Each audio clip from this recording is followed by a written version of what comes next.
আসসালামু আলাইকুম, কি অবস্থা তোমাদের? আশা করি তোমরা সবাই অনেক অনেক ভালো আছো। আজকে আমরা রাসায়নিক পরিবর্তন এই অধ্যায়ের রিভিশন দিব। রিভিশন দেওয়ার সময় আসলে আমাদের শেষ মুহূর্তে কি কি পড়া লাগবে, কি কি লাগবে না, একদম সব কিছু ধরে ধরে বুঝে দিচ্ছি। তো চলো, প্রথমে আমাদের কিছু বেসিক কথাবার্তা জানা লাগবে। সেটা হচ্ছে এই যে গ্রিন কেমিস্ট্রি, এই গ্রিন কেমিস্ট্রি তোমার নীতি কয়টা মনে রাখবা। গ্রিন কেমিস্ট্রির মূল নীতি যদি বলে কি ভাইয়া, মূল নীতি বললে হচ্ছে 12টা, কিন্তু তোমাকে যদি বলা হয় সহায়ক নীতি কয়টা, তাহলে হচ্ছে 3টা। তাহলে ভাইয়া মূল নীতি কয়টা? 12টা।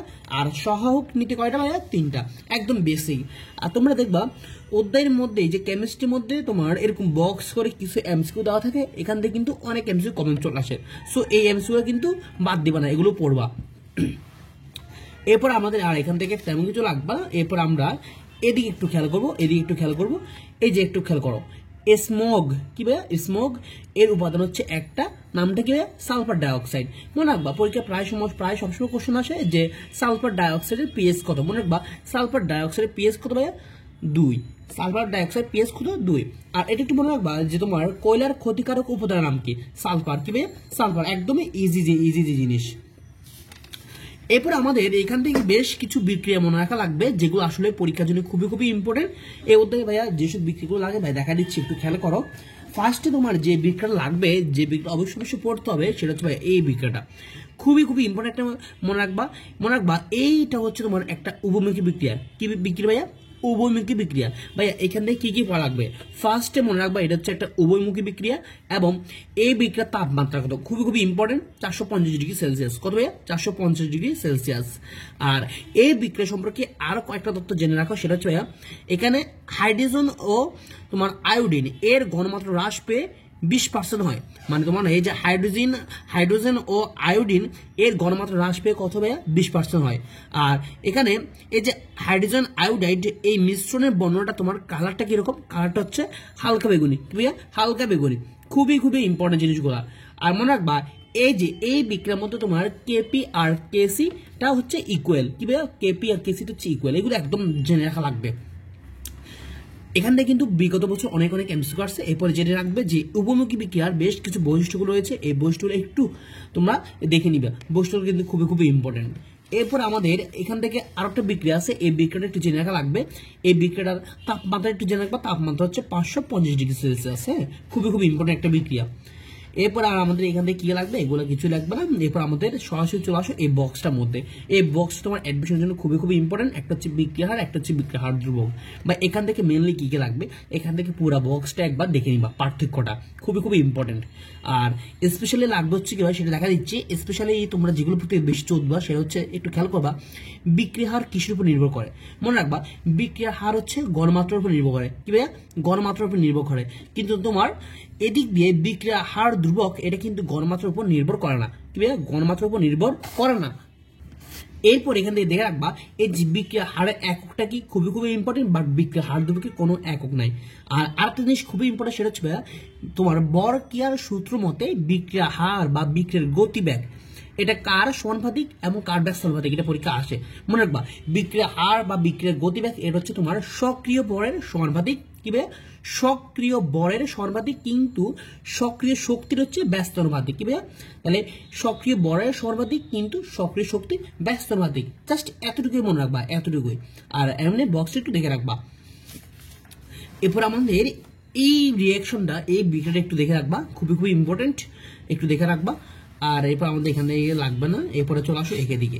এই যে বিক্রিয়ার ক্রমটা একটু ইম্পর্টেন্ট আছে। এখান থেকে কি কি পড়তে পারে দেখা দিচ্ছে। এখান থেকে মনে রাখবা 4 ধরনের বিক্রিয়ার ক্রম রয়েছে, শূন্য, প্রথম, দ্বিতীয় এবং তৃতীয়। প্রত্যেকটা বিক্রিয়ার ক্রমের তোমার এককটা জেনে রাখা লাগবে। যেমন শূন্য ক্রম বিক্রিয়ার এককটা তোমার থেকে জানতে পারে, সেটা হচ্ছে MS−1। প্রথম ক্রম বিক্রিয়ার এককটা হচ্ছে S−1, দ্বিতীয় ক্রমের জন্য হচ্ছে M−1 S−1, তৃতীয় ক্রমের জন্য হচ্ছে M−2 S−1। জাস্ট এগুলো একটু দেখে রাখবা। আর আমাদের এখান থেকে আর একটু জিনিস জেনে রাখা লাগবে, সেটা হচ্ছে শূন্য ক্রম। এই যে শূন্য ক্রম বিক্রিয়া মনে রাখবা, এই শূন্য ক্রম বিক্রিয়া এটা হচ্ছে তোমার এনজাইম বা প্রভাবকের উপর নির্ভরশীল, কিন্তু ঘনমাত্রার উপর নির্ভরশীল নয়। তাহলে শূন্য ক্রম বিক্রিয়াটা এটা কার উপর নির্ভরশীল ভাইয়া? এনজাইম বা প্রভাবক যাই বলো এর উপর নির্ভরশীল, কিন্তু কার উপর নির্ভরশীল নয়, গড়মাত্রার উপর কি নয়, নির্ভরশীল নয়। এতটুকু অবশ্যই কি করা লাগবে? জেনে রাখা লাগবে। আর আমাদের এখান থেকে আর কি জেনে রাখা লাগবে এটা একটু দেখে রাখবা। এই যে আমাদের দ্বিতীয় ক্রম এখান থেকে জেনে রাখবা, এটা হচ্ছে তোমার দ্বিতীয় ক্রমের যে বিক্রিয়াটা এটা হচ্ছে অর্ধায়ু। এর অর্ধায়ু হচ্ছে বিক্রিয়কের প্রাথমিক গণমাত্রার উপর নির্ভরশীল। তাহলে দ্বিতীয় ক্রম বিক্রিয়ার অর্ধায়ু হচ্ছে বিক্রিয়কের প্রাথমিক গণমাত্রার উপর কি নির্ভরশীল, এবং এদের সম্পর্কটা হচ্ছে ব্যস্তবাদী সম্পর্ক। কি ধরনের সম্পর্ক ভাইয়া? ব্যস্তবাদী সম্পর্ক। এগুলো একটু ইম্পর্টেন্ট জিনিস, এগুলো একটু জেনে রাখা লাগবে। এবার আমাদের এগুলা কিছুই লাগবে না, এগুলা কিছুই লাগবে না। এখান থেকে আমাদের ভাইয়া আর কি কি লাগবে বা দেখা দিচ্ছে, একটু খেয়াল করো। আমাদের এখান থেকে আরো বেশ কিছু জিনিস লাগবে। এই যে এই টপিকটা আমাদের আসো, বিক্রিয়ার হারের উপর প্রভাব বিস্তারকারী যে নিয়ামক সমূহ রয়েছে। প্রথমে নিয়ামক তিনটা নামটা জেনে রাখবা, কি কি নিয়ামক রয়েছে এগুলো একটু জেনে রাখবা। আর এই লাইনটি একটু খেয়াল করবা যে 10 ডিগ্রি সেলসিয়াস তাপমাত্রা বৃদ্ধির জন্য প্রায় সব বিক্রিয়ার হার দ্বিগুণ বা তিনগুণ বৃদ্ধি পায়। কত ডিগ্রি সেলসিয়াস তাপমাত্রা এটা একটা জেনে রাখবা, আর একটা হচ্ছে কত গুণ বৃদ্ধি পায়, দ্বিগুণ বা তিনগুণ। আর কারণগুলো একটু দেখে রাখতে পারো, এর কারণগুলো কি, কারণগুলো একবার একটু দেখে রাখবা, কারণগুলো জাস্ট একবার রিডিং দিয়ে নিবা এতটুকুই এখান থেকে। আর আমাদের তেমন কিছু লাগবে না, এরপরে গুলো তো আসবো, এরপরে কি কি লাগবে। এরপর আমাদের মেনলি যে জিনিসটা লাগবে একটু খেয়াল করো, আমাদের এখান থেকে জেনে রাখা লাগবে, এটা একটা বেসিক কথা যে বিক্রিয়ার আণবিক সর্বদা পূর্ণ সংখ্যা, এতটুকু জেনে রাখবা, ঠিক আছে। এরপরে আসবা হচ্ছে এই যে আমাদের এখানে বিক্রিয়া সংগঠনে বেশ কিছু শর্ত রয়েছে, আমাদের শর্তগুলো সম্পর্কে একটু জেনে রাখা লাগবে। প্রথম শর্ত কি, তারপর হচ্ছে তোমার দ্বিতীয় শর্ত কি, তৃতীয় শর্ত কি, এগুলো একটু দেখে রাখবা, এগুলো একটু দেখে রাখবা, বুঝছো, এগুলো একটু দেখে রাখবা। শোনো ভাই, তোমাদের একটা কথা বলে রাখি, সেটা হচ্ছে যারা কষ্ট করে ভাইয়ার এই ভিডিওগুলো দেখতেছো, যাতে তোমরা প্রতিনিয়ত ভাইয়ার ভিডিওগুলো পাও এবং যেগুলো সাজেশন, ক্লাস, আপডেট যে কোনো জিনিস পাও, এর জন্য অবশ্যই বাইরে এই ভিডিওর মধ্যে একটা লাইক দিয়ে দিবা এবং চ্যানেলটা সাবস্ক্রাইব করে রাখবা, যাতে পরবর্তী ভাই কোনো কিছু আপলোড দিলে সরাসরি তোমরা সবার আগে পেতে পারো। অবশ্যই ভিডিওর মধ্যে একটা লাইক দিয়ে দিবা, চ্যানেলটা সাবস্ক্রাইব করে রাখবা। এরপর আমাদের এখান থেকে কি লাগবে, এখান থেকে আমাদের লাগবে হচ্ছে কি, একটু খেয়াল করো, এই তো আমাদের এই জিনিসগুলো একটু লাগবে। এখান থেকে যে বৈশিষ্ট্যগুলো রয়েছে এই বৈশিষ্ট্যগুলো একটু ভালো করে মনে রাখবা, খুবই খুবই ইম্পর্টেন্ট, খুবই খুবই ইম্পর্টেন্ট এই বৈশিষ্ট্যগুলো। তারপর এখান থেকে তোমার ধনাত্মক প্রভাবকের কি কি এক্সাম্পল রয়েছে এই এক্সাম্পলগুলো একটু পড়ে রাখবা, এক্সাম্পলগুলো পড়ে রাখবা। ঋণাত্মক প্রভাবক হিসেবে কে কে আছে এগুলো একটু দেখে রাখবা, এগুলো হচ্ছে কি সবগুলো ঋণাত্মক প্রভাবকের এক্সাম্পল। ভিডিওটা স্টেপ করে তোমরা স্ক্রিনশট তুলে নিবা বা একটু নোট করে নিবা। এরপর হচ্ছে তোমার অটো প্রভাবক বা স্বপ্রভাবক হিসেবে কি কি কাজ করে, এই দুইটা কাজ করে, এই দুইটা একটু নোট করে রাখবা। এরপর তোমার লাগবে হচ্ছে কি আবিষ্ট প্রভাবকের এক্সাম্পল, এই দুটো একটু মনে রাখবা। আর এখানে হচ্ছে কি তোমার এই দিক থেকে মনে রাখবা হচ্ছে কি এই যে প্রভাবক বিষ, এগুলো একটু মনে রাখবা, প্রভাবক বিষ কি কি আছে এগুলো একটু মনে রাখবা, খুবই খুবই ইম্পর্টেন্ট। আর এখান থেকে প্রভাবক সহায়ক বা প্রভাবক যে প্রমোটার রয়েছে এখান থেকে মনে রাখবা কি এই ধাতুটা হলো এর প্রভাবকের সহায়ক বা প্রমোটার, এতটুকু সিম্পল। আর এখান থেকে আমাদের কি কি লাগবে, এখান থেকে আমাদের লাগবে হচ্ছে কি এই যে সমসত্ব প্রভাবনের যে রিয়াকশনটা আছে এই রিয়াকশনটা একটু দেখবা, এবং তোমার আর অসমসত্ব প্রভাবনের যে রিয়াকশনটা এটা একটু দেখে রাখবা, এটা একটু দেখে রাখবা, একদমই সিম্পল। এরপর আমাদের লাগবে হচ্ছে কি, লাগবে হচ্ছে মনে রাখবা পরীক্ষা আসে যে বায়ু দূষণ প্রতিরোধক যোদ্ধাকে, এগুলো খুবই খুবই ইম্পর্টেন্ট, খুবই খুবই ইম্পর্টেন্ট। তারপর এটা পরে অটোমোবাইল ক্যাটালাইটিক কনভার্টারে কি হয়, মানে কনভার্টারে ব্যবহৃত হয়, এটা একটু মনে রাখবা। আর এখান থেকে এই বক্সটা তো আর বলার বাইরে, এই বক্সটা খুবই খুবই ইম্পর্টেন্ট, এই বক্সটা খুবই খুবই ইম্পর্টেন্ট, একটু মনে রাখবা, খুবই খুবই ইম্পর্টেন্ট, যে খুবই খুবই ইম্পর্টেন্ট, খুবই খুবই ইম্পর্টেন্ট এই বক্সটা, এই বক্সটা একটু দেখে রাখবা, এই বক্সটা একটু দেখে রাখবা, এই বক্সটা একটু দেখে রাখবা। বিগত বছরগুলো তো তোমার কিভাবে কোশ্চেন আসে ভাই তোমাদেরকে একটু বলে দিই, আমার একটু এই জিনিসটা খেয়াল করো। বিগত বছরেও এখান থেকে প্রশ্ন আসছে, বিক্রিয়া দিয়ে বলে কোন প্রভাবক লাগবে। মনে করো তোমাকে এখান থেকে একটা রিয়েকশন দিয়ে দিল, এই রিয়েকশনটা দিয়ে দিল, বলবে এখানে তোমার কোন এটা লাগবে, কোন প্রভাবক লাগবে। সো এগুলো একটু দেখে রাখবা, এগুলো একটু দেখে রাখবা। এই যে এগুলো হচ্ছে মনে করো এই বিক্রিয়ার জন্য প্রভাবক লাগবে হচ্ছে এগুলো একটু দেখে রাখবা। আর এখান থেকে আমাদের কি কি লাগবে, এখান থেকে হচ্ছে তোমরা একটু কষ্ট করে এনজাইম যে বৈশিষ্ট্যগুলো রয়েছে এগুলো একটু দেখে রাখবা। আর এখান থেকেও এই যে এনজাইমের বেশ কিছু বৈশিষ্ট্য রয়েছে, যে এনজাইম হচ্ছে একটা বৃহৎ প্রোটিন, তারপর হচ্ছে এটা হচ্ছে উচ্চাণবিক বর্বিষ্ট নাইট্রোজেন যুক্ত বর্তলকার বা টার্সিয়ারি প্রোটিন বা জৈব পদার্থ, এগুলো একটু দেখে রাখবা, এগুলো একটু দেখে রাখবা। আর এখান থেকে আমাদের বেশ কিছু লাগবে, আরো বেশ কিছু জিনিস লাগবে, সেটা হচ্ছে কি এগুলো একটু দেখে রাখবা, যে রাসায়নিক সাম্যাবস্থার শর্ত বা বৈশিষ্ট্য কয়টা, চারটা নামে তোমাদেরকে অবশ্যই জানতে হবে, অবশ্যই জানতে হবে, অবশ্যই কি করতে হবে, জানতে হবে, হ্যাঁ। আর এখান থেকে আমাদের কি লাগবে, এখান থেকে কি লাগবে মনে রাখবা, সাম্য ধ্রুবক ও হার ধ্রুবক এর উপর অনলি তাপমাত্রা প্রভাব বিদ্যমান, কার প্রভাব বিদ্যমান, শুধুমাত্র তাপমাত্রা, আর কোনো মানে আর কারো প্রভাব নাই, এতটুকু। আর আমাদের এখান থেকে জানতে হবে এই যে অ্যামোনিয়া উৎপাদন এবং অ্যাসিড উৎপাদন, এখানে তাপমাত্রা কত কত লাগবে এবং প্রভাবকটা জানতে হবে, চাপ কত সেটা জানতে হবে, এতটুকু, জাস্ট এতটুকু জানতে হবে এখান থেকে।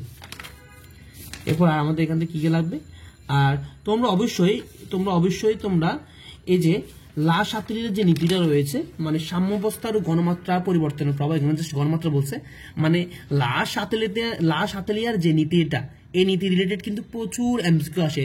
তাপমাত্রা, চাপ, গণমাত্রা, এই তিনটা জিনিস রিলেটেড কিন্তু প্রচুর এমসিকিউ আসে। সো তোমরা এই টপিকটা রিলেটেড যে এমসিকিউ আছে এগুলো বেশি সলভ করবা। অনুশীলনীতে তো অবশ্যই এমসিকিউ পাবা, আর এই জিনিসটা তোমাকে ভালো একটা আইডিয়া রাখবা যাতে এমসিকিউ সলভ করতে কোনো সমস্যা না হয়। এরপর আমাদের কি কি লাগবে, এখান থেকে আমাদের লাগবে হচ্ছে কি, আমাদের এই ইকুয়েশনটা একটু মুখস্থ রাখতে হবে। এই ইকুয়েশনটা একটু কি রাখতে হবে, মুখস্থ রাখতে হবে। খুবই ইম্পর্টেন্ট, খুবই ইম্পর্টেন্ট। তোমার এখানটায় কিন্তু এই ইকুয়েশন দিয়ে কিন্তু বিভিন্ন এমসিকিউ আসে, যেগুলো তোমরা অনুশীলনীতে পেয়ে যাবে, বুঝছো। এরপর আমাদের কি কি লাগবে, এখান থেকে আমাদের এগুলো কিছু লাগবে না। এখান থেকে আমাদের আর কি কি লাগবে দেখা দিচ্ছি, একটু খেয়াল করো। এখান থেকে আমাদের লাগবে হচ্ছে কি, তোমাদের এই যে KW, একে হচ্ছে পানির কি বলা হয়, আয়নিক গুণফল বলা হয়। পানির কি বলো ভাইয়া, আয়নিক গুণফল বলা হয়। খুবই ইম্পর্টেন্ট একটা জিনিস, আয়নিক গুণফল বলা হয়। আর আমাদের এখান থেকে জেনে রাখবা যে 25 ডিগ্রি সেলসিয়াস তাপমাত্রায় বিশুদ্ধ পানিতে তোমার H2O এর আয়নিক গুণফল কত, 10^14, এবং এই যে H3O বা OS আয়ন এর তোমার আয়নিক গুণফল কত, 10^7। এতটুকু অবশ্যই মনে রাখতে হবে, হ্যাঁ। আর তোমরা 25 ডিগ্রি সেলসিয়াস বিশুদ্ধ পানির মোলার ঘনমাত্রা কত, এটা অবশ্যই তোমরা আসলে জানো, এটা নিয়ে বলার কিছু নেই। আর আমাদের এখান থেকে কি কি লাগবে, এখান থেকে আর এগুলো কিছুই লাগবে না। এখান থেকে আমাদের লাগবে হচ্ছে, তোমরা একটু মনে রাখবা যে তোমার যদি Ka এর মানটা বেশি হয় তাহলে সেটা হচ্ছে শক্তিশালী অ্যাসিড, আর যদি Kb এর মানটা বেশি হয় তাহলে সেটা হচ্ছে শক্তিশালী ক্ষারক। এতটুকু জানতে হবে।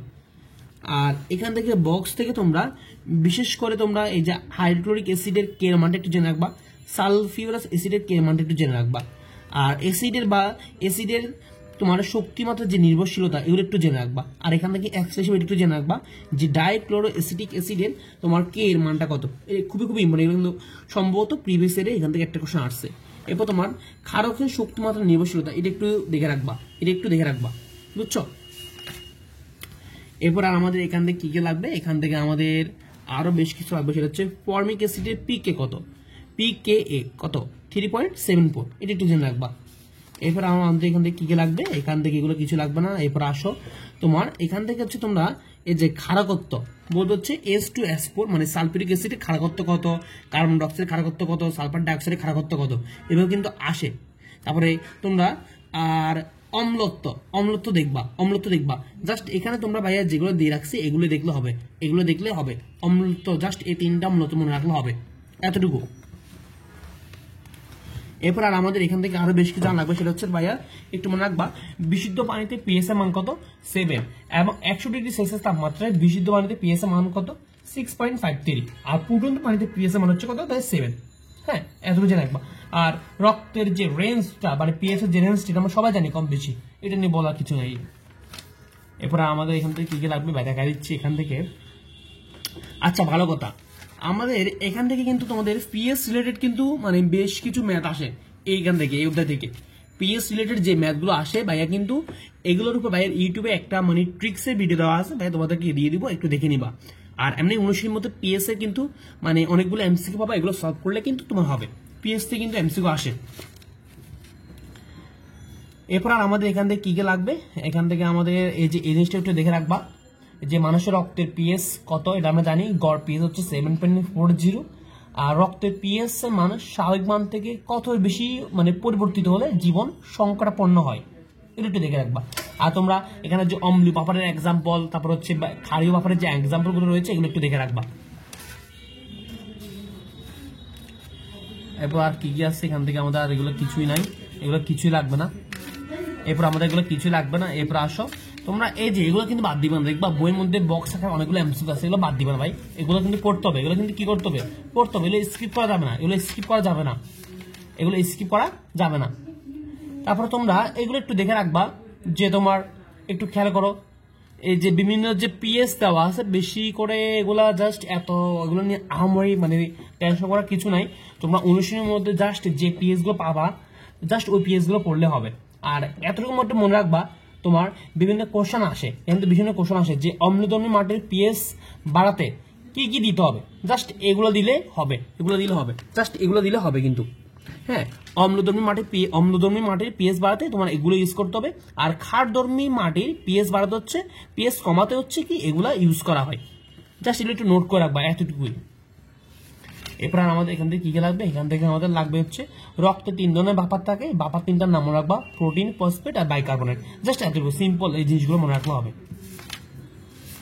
এদিক থেকে আমাদের আর কি লাগবে, একটু খেয়াল করো, এই যে এই দুইটা বিক্রিয়াটা একটু মনে রাখবা, এই বিক্রিয়াটা এবং এই বিক্রিয়াটা, এগুলো ডায়ালাইসিসটা একটু মনে রাখার চেষ্টা করবা। আর এই ইকুয়েশনটা একটু মনে রাখবা, এই ইকুয়েশনটা কিন্তু খুবই খুবই ইম্পর্টেন্ট। এই ইকুয়েশনটা কিন্তু বিভিন্ন এমসিকিউ এসে থাকে। হ্যাঁ, আর এরপরে তোমার তাপ উৎপাদী যে এনথালপি রয়েছে সেগুলো কি কি একটু মনে রাখবা। তাপ উৎপাদী এনথালপি কি কি আছে, এই যে তোমার আমরা মনে রাখবো দই ঘন সংলাপ করে, তোমার একটা বন্ধুর নাম হচ্ছে কি দই, যদিও দই কারো নাম হয় না, তবু তুমি তোমার সুবিধার্থে মনে রাখবা কি দই ঘন সংলাপ করে। এখানে দদ হচ্ছে কি দহন তাপ, তারপরে এই যে ইট হচ্ছে কি ইলেকট্রন শক্তি, গত হচ্ছে ঘনীভবন, শত হচ্ছে কি সংগঠন তাপ, লদ হচ্ছে কি লেটিস শক্তি। জাস্ট এগুলো একটু মনে রাখবা। আর মনে রাখবা এগুলো ছাড়া বাকি যা আছে, আর পদে হচ্ছে কি প্রশমন তাপ, এগুলো ছাড়া বাকি যা আছে সবগুলো হচ্ছে কি তাপহারী। আর প্রমাণ অবস্থায় সকল মূলের সংগঠন তাপ কত ভাইয়া 0, ঠিক আছে, এগুলো একটু মনে রাখলে হবে। আর পানির গলন তাপ কত 6, এগুলো একটু দেখে রাখবা। আর পরমাণুকরণ তাপ, এদের যে ক্লোরিনের পরমাণুকরণ তাপ কত, ব্রোমিনের কত, অক্সিজেনের কত, একটু দেখে রাখবা। আর এখান থেকে আমাদের কি কি লাগবে, একটু খেয়াল করো। এখান থেকে আমাদের এই বক্সটা একটু দেখে রাখবা, এখান থেকে কিন্তু তোমার এমসিকিউ এসে থাকে, বিভিন্ন এমসিকিউ এসে থাকে। সো এগুলো একটু মানে প্রশমন তাপগুলো একটু মনে রাখার চেষ্টা করবা, সবগুলো মানে একটু দেখে রাখবা। তবে এর মধ্যে বাইরে যেগুলো টিকসই রাখছে সেগুলো একটু বেশি ইম্পর্টেন্ট, তবে সবগুলো একটু দেখে রাখতে বেটার হয়। এই বক্সে কিন্তু এমসিকিউ আসে। এরপর আর আমাদের এখান থেকে বেশি কিছু নাই, এখান থেকে আমাদের জানতে হবে যে কার্বন ডাইঅক্সাইডের প্রমাণ গঠন তাপ কত, এগুলো একটু দেখে রাখবা। হ্যাঁ, এগুলো একটু দেখে রাখবা। আর এখান থেকে আমাদের বেশি কিছু লাগবে না, নাই। এরপর জাস্ট তোমরা যে অনুশীলনের যে এমসিকিউ রয়েছে এমসিকিউ একটু সলভ করে ফেলবা, এনাফ। অনুশীলনী এমসিকিউ কিন্তু একটু বাদ দিবা না ভাইয়া, তো যা বললাম রিডিং এর মধ্যে জাস্ট ওগুলো একটু মানে বারবার রিভাইজ দিবা, ওগুলো ফোকাস করবা। অনুশীলনী এমসিকিউ রয়েছে এগুলো একটা এমসিকিউ বাদ দেওয়া যাবে না, প্রত্যেকটা এমসিকিউ তোমাকে একদম ভালো করে পড়তে হবে। আমরা কিন্তু এভাবে মূল বই ধরে প্রত্যেকটা বিষয়ের প্রত্যেকটা অধ্যায় আমাদের মেডিশিউর সাজেশন ও রিভিশন ব্যাচে পড়াই দেবো ইনশাআল্লাহ। মনে রাখবা আসলে শেষ মুহূর্তে তোমাকে সিলেক্টিভিতে পড়াশোনা করতে হবে, কারণ মেডিকেলে ভর্তি পরীক্ষায় একটা অধ্যায় থেকে সর্বনিম্ন একটা, সর্বোচ্চ 2 থেকে 3টা কোশ্চেন আসতে পারে। অর্গানিক কেমিস্ট্রি হচ্ছে 19, সেখান থেকে 7 থেকে 8টা কোশ্চেন আসে। এখন ভাইয়া তুমি যদি গাধা মতো সবকিছু পড়াশোনা করো তাহলে কিন্তু হবে না, তোমাকে বুঝতে হবে কোন জিনিসটা ইম্পর্টেন্ট, কোন জিনিসটা ইম্পর্টেন্ট নয়। আমরা আমাদের এই ব্যাচে তোমাকে একদম মেন বইয়ের প্রত্যেকটা লাইন ধরে দেখাবো যে ভাইয়া এই লাইনটা পড়তে হবে, এই লাইন থেকে কোশ্চেন আসতে পারে, কিভাবে কোশ্চেন আসতে পারে সেটাও কিন্তু ভাই দেখাই দিব। যারা ক্লাস এখন দেখছে তারা কিন্তু বুঝতে পারছো যে ভাই কিভাবে পড়াবো ইনশাআল্লাহ, একদম খুব ভালো সার্ভিস পাবে। একদম তোমার কোন জিনিসটা থেকে 100% কোশ্চেন আসতে পারে, কোন জিনিসটা শেষ মুহূর্তে না পড়লেও চলবে, প্রত্যেকটা জিনিস ভাই এই ব্যাচে দেখাই দিব। এবং কি শুধু ফিজিক্স, কেমিস্ট্রি, বায়োলজি না, তোমাকে জিকে, ইংলিশ টেনশন করতে হবে না ইনশাআল্লাহ ভাই, খুব সুন্দরভাবে তোমাকে একদম গুছিয়ে দিব প্রত্যেকটা বিষয় পড়াশোনা, একদম গুছিয়ে তোমাকে একটা ভালো একটা রিভিশন দিয়ে দিব। এবং সাথে হচ্ছে সাজেশনও দিয়ে দিব যে ভাইয়া কি কি লাগবে পরীক্ষার জন্য, কি কি লাগবে, কি কি ইম্পর্টেন্ট, প্রত্যেকটা দিয়ে দিব। ক্লাসগুলো কিন্তু আহামরি তোমার অনেক লম্বা ক্লাস না, জাস্ট শেষ মুহূর্তের জন্য যতটুকু প্রয়োজন ঠিক ততটুকু আয়োজন, যা লাগবে জাস্ট ওই জিনিসটা পড়াবো, বাড়তি কোনো পড়ানো হবে না এই ব্যাচটার মধ্যে। খুবই স্পেশাল একটা ব্যাচ, আলহামদুলিল্লাহ অনেক স্টুডেন্ট যুক্ত হয়েছে। যারা যুক্ত হয়ে যাও এই ব্যাচে কিন্তু সাবজেক্ট ফাইনাল এবং ফাইনাল মডেল টেস্টও কিন্তু থাকবে। 510 টাকা মাত্র এই কোর্স ফি, প্রত্যেকটা বিষয় নিয়ে কোনো টেনশন করতে হবে না। পোলা মানে একটা সমস্যা কি, জিকে ইংলিশের মধ্যে জিকে মনে রাখতে পারে না, জিকে কি করবে সেটা বুঝে না, এত মোটা বই কি পড়ে মানে কুল পাচ্ছে না। আমাদের এই ব্যাচটার মধ্যে আমরা তাও দেখাই দিব তোমাকে ইনশাআল্লাহ। এই যে ইংলিশের যে আসলে গদবাদের যে আসলে রুলসগুলা, এই রুলসগুলা বাদে ভাইয়া তোমাকে এই রুলসগুলা বাদ দিয়ে তোমাকে কিভাবে ট্রিক্স দিয়ে খুব অল্প সময়ের মধ্যে কোশ্চেন সলভ করা যায় ওই ট্রিক্সগুলো শিখে দিব। ভোকাবুলারি পার্ট নিয়ে কোনো টেনশন করতে হবে না, সবকিছু বের হচ্ছে মাত্র 510 টাকা। এখন কেউ যদি মনে করো শুধু তুমি আলাদা হবে তুমি জিকে ইংলিশ ব্যাচে ভর্তি হবে, তাও ভর্তি হতে পারো। আমাদের 7 days জিকে ইংলিশ ব্যাচ আছে, এই ব্যাচটা ফি হচ্ছে মাত্র 250 টাকা। একদম প্রত্যেকটা টপিক টপিক প্রত্যেকটা জিনিস তোমাকে ধরে ধরে পড়ানো হবে, কোনোভাবে বাধ্য হবে না ইনশাআল্লাহ, যাতে তুমি মিনিমাম 25 এর মধ্যে 20+ নাম্বার পেতে পারো। আমরা ইনশাআল্লাহ সেই ব্যবস্থা করে দেবো, জাস্ট ভাইয়ের সাথে কন্টিনিউ করতে হবে। এছাড়া যারা শুধুমাত্র অর্গানিক কেমিস্ট্রি কোর্সে ভর্তি হতে চাও, ভর্তি হতে পারবে মাত্র 99 টাকা। মাত্র 8টা ক্লাসের মাধ্যমে ভাইয়া পুরো অর্গানিক কেমিস্ট্রি ক্লিয়ার করে দিয়েছি। একদম 8টা ক্লাসের ডিউরেশন কিন্তু অনেক বড় না, মাত্র 25 মিনিটের চেয়ে সামান্য কম বেশি করে 8টা ক্লাস তুমি একদম খুব অল্প সময়ের মধ্যে জিনিসগুলো ক্লিয়ার করে ফেলতে পারো। একটা কোয়েশ্চেন যদি কখনো নাও পারে, তাও কিন্তু অর্গানিক কেমিস্ট্রি কোর্সে ভর্তি হলে ওইটা একদম ভালোভাবে ক্লিয়ার হবে। এখন তুমি যদি এই ব্যাচে ভর্তি হও, এই ব্যাচটা ভর্তি হও, তাহলে কিন্তু এগুলোতে আলাদা করে ভর্তি হওয়ার দরকার নাই, কারণ এই ব্যাচ হচ্ছে পূর্ণাঙ্গ ব্যাচ। এই ব্যাচে একদম তুমি সবকিছু পেয়ে যাবা। কেউ যদি মনে করেন আমি আলাদা যে ইংলিশ ভর্তি হও, অর্গানিক কেমিস্ট্রি ভর্তি হও, কোনো সমস্যা নেই। এখন এই ব্যাচগুলোতে ভর্তির নিয়মটা কি? এই ব্যাচগুলোতে ভর্তির নিয়ম হচ্ছে, এখানে যে নাম্বারটা দেখতে পাচ্ছ, এই নাম্বারে যে কোনো বিকাশ বা নগদ থেকে তুমি সেন্ড মানি করে এই নাম্বারে বাইকে কল দিবে, কিংবা এই নাম্বারে বাইকে হোয়াটসঅ্যাপ মেসেজ দিবে। এছাড়া তোমাদের যে কোনো প্রয়োজনে যে কোনো কোশ্চেন বাইকে সরাসরি কমেন্টে জানাতে পারো, কিংবা ভাইয়াকে কিন্তু আবার তোমরা হোয়াটসঅ্যাপে মেসেজ দিয়েও জানাতে পারো। আলহামদুলিল্লাহ, যারা ভাইয়া মেসেজ দিচ্ছ বা ভাইয়া কল করছো, ভাই প্রত্যেকটি স্টুডেন্ট গাইডলাইন দেওয়ার চেষ্টা করতেছি, বিভিন্নভাবে সমাধান দেওয়ার চেষ্টা করতেছি, ঠিক আছে? একদম বেস্ট সার্ভিস পাবেন। যারা শিউ সানসুর রিভিশন ব্যাচে ভর্তি হয় দ্রুত ভর্তি হয়ে যাও ইনশাল্লাহ। বেস্ট কোয়ালিটি ক্লাস হবে এবং তোমার ভালো একটা বিষয় হবে ইনশাল্লাহ। শেষ মুহূর্তে আসলে কি কি পড়বা কি কি পড়বা না, ভালো একটা আইডিয়া হবে এই ব্যাচে ভর্তি হলে। তো যারা ভর্তি হলে দ্রুত ভর্তি হয়ে যাও। আচ্ছা, আরেকটা কথা বলে রাখি, তোমরা অবশ্যই ভাইকে কমেন্ট বক্সে জানাবে যে আসলে ভাইয়া ফ্রিতে এরপরে কোন অধ্যায় ক্লাস নিলে তোমাদের জন্য সবচেয়ে বেশি বেস্ট হবে। ভাইয়া কিন্তু একদম এখন লম্বা লম্বা ক্লাস নিচ্ছি না, জাস্ট অল্প সময় যাতে রিভিশন হয়েছে সেজন্য ভাই তোমাদেরকে ইউটিউবে ইনশাল্লাহ ক্লাস দেওয়ার চেষ্টা করবো। কোন অধ্যায় সমস্যা বা কোন অধ্যায় কঠিন লাগতেছে বুঝতে পারতেছো, ভাইকে ওই অধ্যায় কমেন্ট করে জানাবে, বা ওই বিষয় বা ওই টপিকটা কমেন্ট করে জানাবে। ইনশাল্লাহ ভাইয়া ওই অধ্যায়ের একদম ইজি করে তোমাদেরকে পড়াই দেবো অল্প সময়ের মধ্যে, যাতে তোমরা সর্বোচ্চ কমন পেতে পারো। দেখা হচ্ছে পরবর্তী ভিডিওতে। সবাই ভালো থাকো, সুস্থ থাকো, আল্লাহ হাফেজ।